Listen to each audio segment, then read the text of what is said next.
Olá pessoal, aqui é o Márcio Cabe e, como prometido, eu vou começar a leitura e o estudo do livro Reinventando as Organizações junto com vocês. Eu já fiz um resumo do livro em um outro vídeo, que inclusive eu gravei em Salvador, na outra vez que eu vim na casa dos meus pais, lá em Brotas, que é um bairro aqui de Salvador.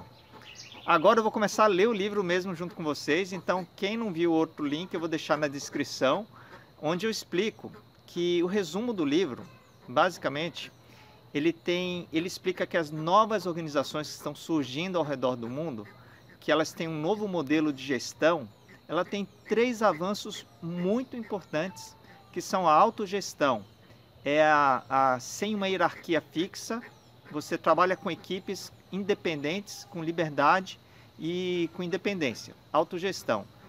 Tem a integralidade, que são empresas nas quais as pessoas podem ser elas mesmas. Elas não precisam de máscaras sociais. O interessante do livro é que ele traz algumas coisas que são meio óbvias, deveriam ser óbvias pelo menos. Então ele quebra muitos paradigmas. Então ele fala da integralidade, que são empresas onde as pessoas podem se expressar como elas são e não ter uma máscara no trabalho e em casa ela ser outra pessoa. E por último, ela fala do propósito evolucionário, que cada organização, cada empresa, ela não existe pelo fim dela, ela existe por uma missão, um propósito maior de toda a rede de empresas daquele segmento. E eu tenho falado isso muito das escolas. As escolas, elas estão agora nessa corona crise, num desespero delas sobreviverem, mas na verdade a educação é o propósito evolucionário dessas instituições. Então esse livro é leitura obrigatória, na minha opinião, para todo mundo nesse período de transição que a gente está vivendo de uma forma muito acelerada, ok? E no outro vídeo eu falo que ele faz uma metáfora de cores também, que ele usa a metáfora de vermelho, são aquelas organizações muito da antiguidade, da época das tribos, e depois ele fala laranja, que são os... Aí vem evoluindo pelas cores, né? Empresas muito como exército, igreja, muito hierarquizado. E aí vai vindo para empresas que são mais focadas na produtividade, depois empresas que são mais família, que ela já começa a usar a cor verde. E essa cor que é verde e azulado, que em inglês é teal, organizações teal, são as organizações que são essas organizações do futuro. Bom, mas enfim. Então bora lá. Então, quem vejam os outros vídeos, então é um livro que há muito tempo, pessoal, muito tempo mesmo. Eu vou colocar no final dos vídeos, eu vou tirar a foto de alguns trechos e deixar no final do vídeo, ok? E eu vou comentar aqui o que é que eu acho de pontos importantes na medida que a gente vai lendo. Primeiro ponto é que o Ken Wilber, ele é um pensador, ele faz o prefácio do livro. E ele fala uma coisa muito interessante, que ele fala que dentre os livros dessa tendência de pensamento de um novo mundo, ele considera que o Reinventando as Organizações é o mais completo e o mais, não sei se é o mais completo, mas é o que ele tem uma visão mais pé no chão, uma visão clara do futuro que está chegando agora, que já existe. Então uma das coisas que eu achei legal é que ele comenta que a gente viveu essa transição de antes da ciência. A gente tinha muito a questão do místico, né? Do espiritual, e depois veio a ciência e a gente viveu um período muito forte da ciência, e que agora a gente está chegando num modelo que integra tudo isso, que a gente consegue usar um pouco de tudo de uma forma mais integral.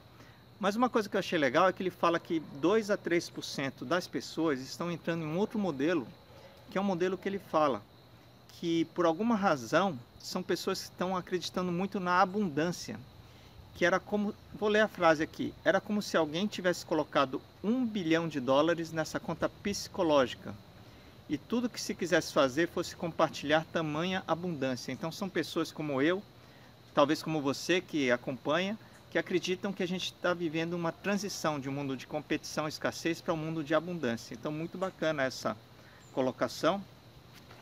E outra coisa que eu quero chamar a atenção aqui é a questão da autogestão. Também há uma coisa que é legal. Ken Wilber, que é o pensador que faz o prefácio, ele fala que uma das questões que aborda é que as organizações teal, vamos chamar de teal, ou verde e azuladas, elas têm uma tendência a não ter hierarquia, mas na verdade é uma hierarquia por nichos. Ou seja, você tem uma empresa com 500 pessoas, as 500 pessoas em algum momento elas podem dar uma colaboração como se fosse o CEO. Então ela tem uma liberdade de rede que permite que as pessoas saibam que elas podem colaborar a qualquer momento. Mas enfim, vamos seguindo aqui. Primeira parte, surgimento de um novo modelo organizacional. Essa frase é fenomenal.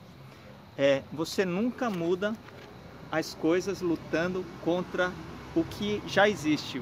Para mudar alguma coisa, construa um novo modelo e faça com que o modelo atual se torne obsoleto. A gente já viu isso acontecer com quem? Com a Blockbuster e a Netflix, é o grande exemplo. Para mim é um grande exemplo do quanto o físico, quando vem um online, da forma correta, o modelo físico ele é derrotado. Então essa frase é muito bacana. Ele fala que, aqui a gente precisa pesquisar, mas olha, ele fala que antes de 350 anos antes de Cristo, as pessoas diziam, Aristóteles, que era o cientista, ele falava que as mulheres tinham menos dentes do que os homens. E as pessoas acreditavam nisso, até que um dia tiveram a grande ideia de contar os dentes.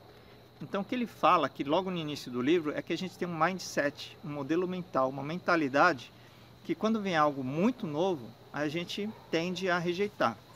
Quer ver uma coisa legal? Que ele pergunta o seguinte: quantos cérebros tem o ser humano? Ótima pergunta, porque a resposta que vem de bate-pronto é um cérebro, que é o que está aqui. Só que aqui ele fala que também há dois outros centros autônomos. Essa palavra é complicada às vezes. Que é o coração e o intestino. Tanto é que falam que o intestino é o segundo cérebro e que o coração também tem um pequeno centro de controle. Então, na verdade, a gente teria 3 cérebros. Então, ele fala isso. Ele fala que a gente vai acostumando com alguns paradigmas e a gente não consegue enxergar além deles. Então, ele começa dessa maneira. Outra coisa que ele fala muito, relativamente óbvio, mas é bom a gente citar, que é a atual maneira de administração das organizações encontra-se no seu limite, eles não valorizam a base da pirâmide. Isso é tranquilo, né? A gente vive o quê? Um modelo do capitalismo onde você quer ser o presidente, o diretor, o gerente, cargos mais baixos são menos valorizados. Então é daqui que parte o livro. Agora eu vou ler uma das frases mais importantes, principalmente porque vocês sabem que eu sou da área de educação. Não são palavras minhas, são do Frederic Laloux. Que nossas escolas, infelizmente, são em sua maioria máquinas sem alma, onde alunos e professores apenas frequentam. Então, muito bacana isso aqui. Quando eu li esse trecho, eu até me inspirei e criei uma história chamada O Elefante e os Esquilos. Eu inventei uma história, depois vocês olham porque eu já gravei no YouTube, mas eu vou resumir. É uma história onde eu falo que o elefante estava num bote e tinha uns esquilos se afogando. E aí o elefante tomou uma decisão, que ele pular na água e ele colocou os esquilos no bote e ele pulou na água porque não ia aguentar o peso dele. Mas aí quando ele estava afundando, por mágica, ele se transformou no esquilo e ele voltou para o bote. Aí eu fiz essa metáfora, essa história, para dizer que talvez seja o momento da gente pensar como que a gente pode talvez ser o elefante e você ter essa consciência da transformação que você precisa realizar. E uma frase aqui muito bacana do Peter Drucker, que é: o maior perigo em tempos de turbulência não é a turbulência em si, é agir com a lógica de ontem. Então, pessoal, fica essa reflexão também, né? Quantas empresas estão tentando fazer no online o que elas fazem no presencial? Então, essa é um dos desafios. Mas não falando só da quarentena, essa é uma frase muito interessante, porque me lembra uma frase que eu venho usando várias vezes agora, do meu novo amigo filósofo Cídio Lopes, que ele tem um curso de filosofia na prática, que é: se você só vê o velho no novo, o novo não existe. Tem muito a ver com essa frase. A gente tende a olhar o novo e fazer da forma velha, antiga. Então, gente, aqui ele fala agora da pesquisa dos processos. Como é que eles fizeram a pesquisa com as empresas? Eles se dividiram em 3 pilares. Eles pesquisaram processos organizacionais chaves, como estratégias de marketing, vendas, operações, orçamento, processos de recursos humanos, treinamento, seleção, avaliação, remuneração e procedimentos críticos no dia a dia, reuniões, fluxos de informação em ambiente de trabalho.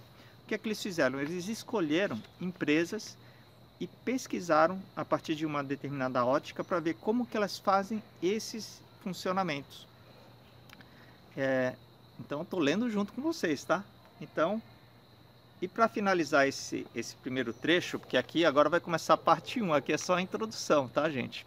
Vou ler uma última frase aqui para vocês, que é: nunca subestime o poder de algumas pessoas comprometidas a mudar o mundo. Muito bacana, né? Na verdade, é a única coisa que há. Se você é uma dessas pessoas, se você se sentir chamado a criar um ambiente de trabalho radicalmente mais significativo, com propósito e produtivo, espero que este livro lhe forneça alguma confiança para acreditar que pode ser feito, que ele possa servir como um manual prático ao longo da sua jornada. Não tenha dúvidas de que o mundo está pronto, esperando por você. Então eu fecho essa primeira etapa aqui, essa primeira leitura juntos, lembrando de uma frase do Henry Ford, que é: se você pensa que pode e se você pensa que não pode, você já está certo. Então, espero que tenham gostado. Vou organizar depois todos esses capítulos aqui, essas ideias, mas leiam na descrição do YouTube, porque eu não vou ter tempo de editar o vídeo como eu gosto de editar. Quem já viu meus vídeos, eu vou ler, publicar e a gente vai crescendo juntos com essa leitura. Então, se você estiver no Facebook, no LinkedIn ou no YouTube, comentem com o que é que você faz com a sua empresa, qual foi o que te chamou mais atenção nessa leitura, e vamos manter esse contato. E quem quiser meu WhatsApp, não tem problema, é 11 99 480 1777, ok? Ah, pessoal, esse aqui é o meu Ikigai. Para quem já me conhece, eu descobri a minha razão de viver, e que é o origami. Origami é minha paixão, e eu me reinventei porque agora, em tempo de quarentena, todos os meus projetos pararam e eu estou aqui com vocês. Então, nada é por acaso. Valeu!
Nossa!